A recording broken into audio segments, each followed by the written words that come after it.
Wacky roadside attractions have always been a draw. I'm going to share my top 10 list for the Pacific Northwest. Welcome to RV Out West. I'm your host, Brooks. My Family of Four's base camp is located in the beautiful Pacific Northwest, and our RV adventures radiate out from there. Please grab a mug of coffee and join us as we discuss RVing around the American West. From sweet camping spots, gear and equipment, to tips and tricks, we've got you covered.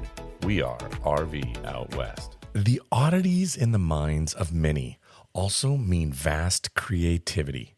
With that superpower, people invent, construct, and create things. Some of these things have had monumental shift in how the collective we navigate our daily lives.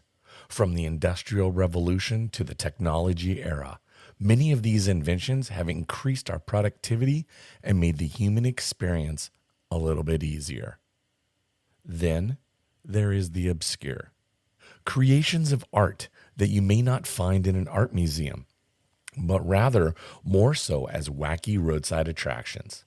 These may not be a destination in and of themselves, but perhaps they are worthy of a stop. Simply a distraction from a long day of driving. The Pacific Northwest has many wacky roadside attractions in all three states that make up this bioregion. I've put together a fun top 10 list, so when you're out RVing around Washington, Oregon, or Idaho, you can perhaps add these as stops along your journey. Let's start with Idaho. I've chosen a few of interest from this state. The VW Beetle Spider in Grace, Idaho. Familiar welded sculpture of an old-style Volkswagen Bug up on 8 metal pipe legs. This sculpture can be found about a mile west of Main Street on Center Street, just past the Black Canyon Gorge. And it looks like somebody took a Volkswagen and used these 8 metal pipe legs and kind of created it into a really cool looking spider. Ernest Hemingway's grave in Ketchum, Idaho.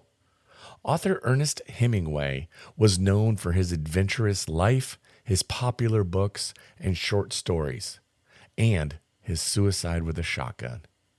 Ketchum is where he pulled the trigger.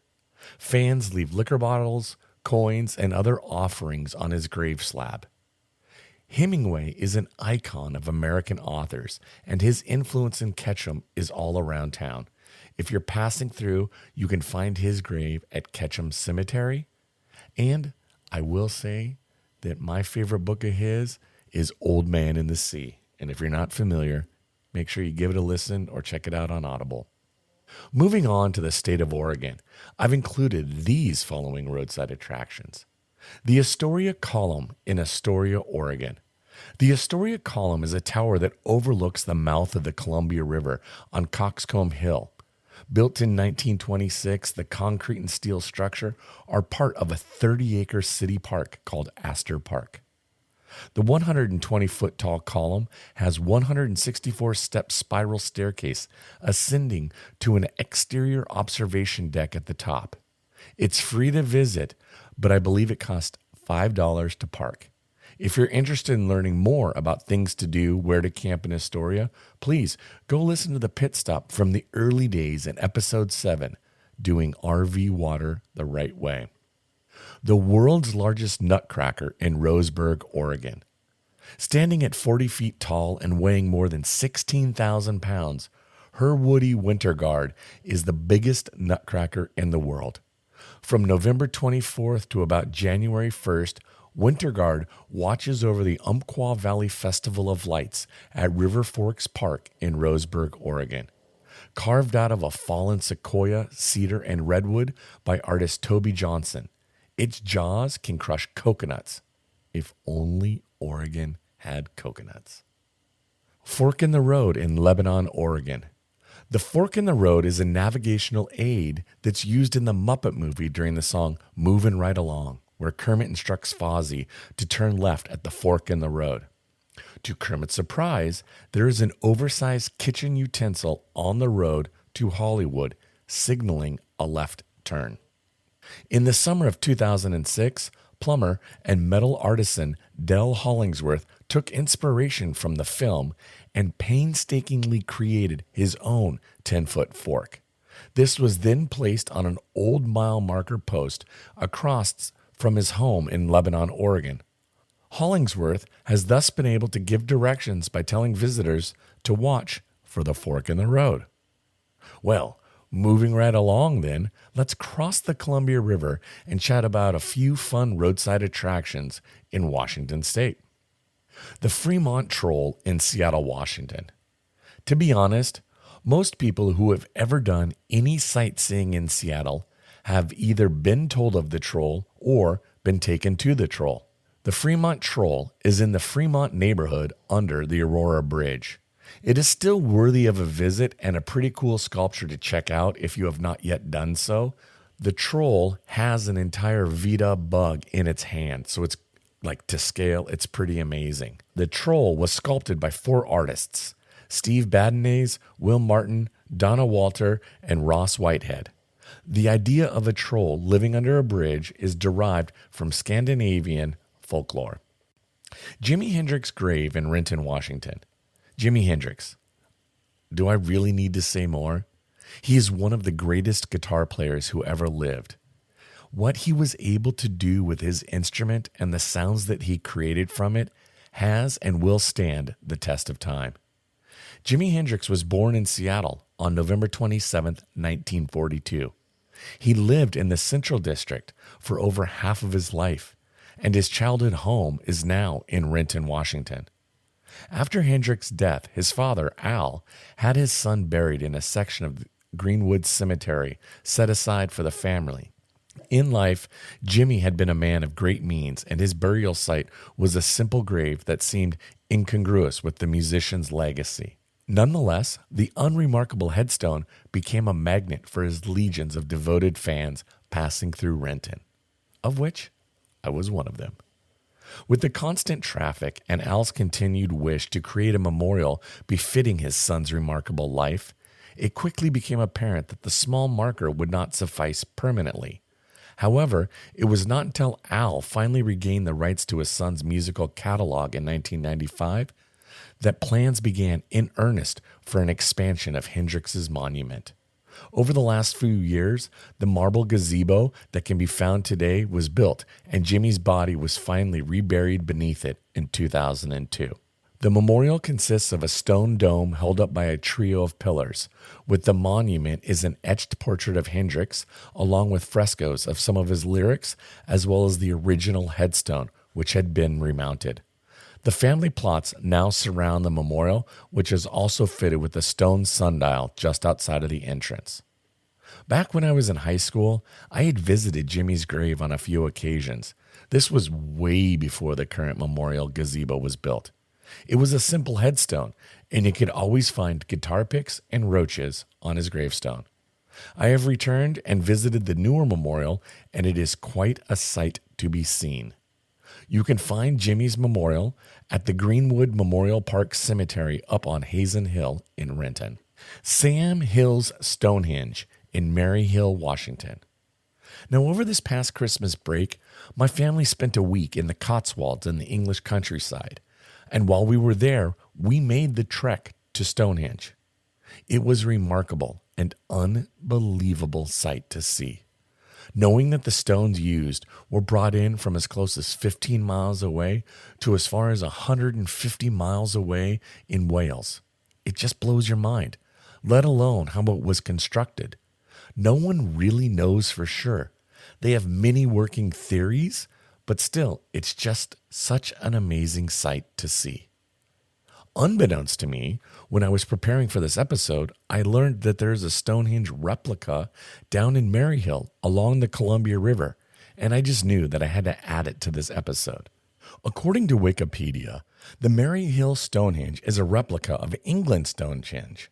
It was commissioned in the early 20th century by a wealthy entrepreneur, Sam Hill, and dedicated on July 4th, 1918, as a memorial to the people who died in World War I.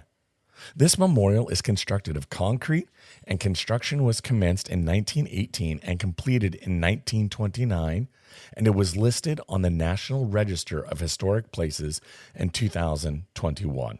Gravity Hill in Prosser, Washington.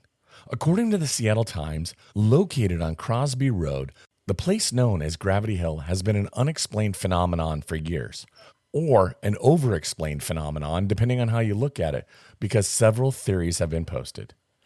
To try it out, find the spray paint reading START that's on Crosby Road. In maps, this is located around 101204 North Crosby Road. It's worth warning that there is a false start as well. The one is all white. Put your car in neutral, take your foot off the gas, sit back as your car rolls uphill, seemingly on its own. Depending on your success, you might even pass the false start. It has been explained as a paranormal activity, but it is an optical illusion. And while scientists have studied it, no official explanation has ever been identified for Gravity Hill. The world's largest frying pan in Long Beach, Washington. We actually stumbled upon this a few years ago when we were on a spring break RV trip down along the southern Washington state coast. We were camping at Cape Disappointment State Park, but we would also go and explore Long Beach, and that is when we found this amazing Wacky Roadside attraction. According to Wikipedia, world's largest frying pan, also known as the Washington's largest frying pan, is a public sculpture of a frying pan in Long Beach, Washington. It was created in 1941 by the Northwest Copper and Sheet Metal Works. It is not actually the world's largest frying pan, although it is the only large frying pan that has ever been used to cook food. It is also older than all other frying pans that claim to be the largest, making it the world's oldest largest frying pan. The Long Beach Chamber commissioned the sculpture in 1941, like I said, from the Northwest Copper and Sheet Metal Works, to promote their first annual clam festival. The clam fritter that was cooked on the pan by Willington Marsh Sr. required 200 pounds of clams to make. It took 20 minutes to cook to a golden brown and was quickly eaten. In 1942, 20,000 people showed up to eat the 9-foot cake that was cooked. The pan continued advertising the clam festival throughout the western United States, even going to Los Angeles in 1952. When not traveling, it hung outside of Marsh's Free Museum and became gradually rustier. It was planned to be scrapped, but Everett Mosher, a retired fisherman, had fond memories of the pan and wanted to restore it. When restoring the pan, over 300 signatures and 6 bullet holes were found. The pan was not able to be fully repaired, and the handle is the only original part of the pan today. The current frying pan is made from fiberglass, and while it may no longer be the largest, it certainly is one of a kind. Now that is the top 10 wacky roadside attractions here in the Pacific Northwest, but I do have 2 honorable mentions that I did want to share as a bonus for this episode. The first one is the Sound Garden. This is an outdoor art sculpture located on the National Oceanic and Atmospheric Administration campus near the Sandpoint neighborhood. The Sound Garden is just outside of Magnuson Park in Seattle, on the northwestern shore of Lake Washington. Designed and built by sculptor Douglas Hollis from 1982 to 1983, the sound sculpture is composed of 12 21-foot high steel tower structures, at the top of each which hangs an organ pipe attached to a weather vane that produces soft-toned sounds when stirred by the wind. As the wind whips up over the Montlake Cut and Lake Washington, the Sound Garden hums in various tones. Before 9/11, you could access the Sound Garden and go see and hear it for yourself. But now, in a post-9/11 world, access to this sound sculpture has been cut off to the general public, and as far as I know, you cannot visit it. The last honorable mention is dedicated to the late David Lynch, who recently just passed away. The Twin Peaks Diner, or under its actual name, the Tweeds Cafe in North Bend, was a filming location during the famous TV show Twin Peaks. They are known for their cherry pie, and yes, it is absolutely delicious. So if you find yourself along the I-90 corridor, either coming to or from the greater Seattle metro area, be sure to allow yourself a bit of time to stop, enjoy a piece of pie, and a cup of fantastic diner coffee. Well, there you have it. Those are some great top 10 wacky roadside attractions right here in the Pacific Northwest. Maybe you can add them to one of your upcoming trips to take in the sights. Not all stops along your RV routes need to be a destination. Perhaps they may be best as just a quick roadside attraction. Thank you again for listening to RV Out West. I sincerely appreciate it. If you like this episode, please share it with your family and friends. I'd also like to invite you to follow RV Out West on Instagram and Facebook, where you can join in on the conversation. Our next episode, next Monday, we have a great chat with the folks who inspired campfire stories. I've used their story prompts on this show before, as well as for conversations around a campfire with friends and family. If you're looking to engage in some lighthearted to meaningful conversations about your experiences in the woods, camping, RVing with your friends and family, then be sure to tune in next Monday. Thanks so much for listening to RV Out West. Join us again next week. Please like and subscribe to our podcast on Apple Podcasts or wherever you choose to get your podcasts so you never miss an episode. I sure would appreciate it if you left a rating or a review of the show. Special thanks to Scott Holmes Music for providing us the intro song, We Are One.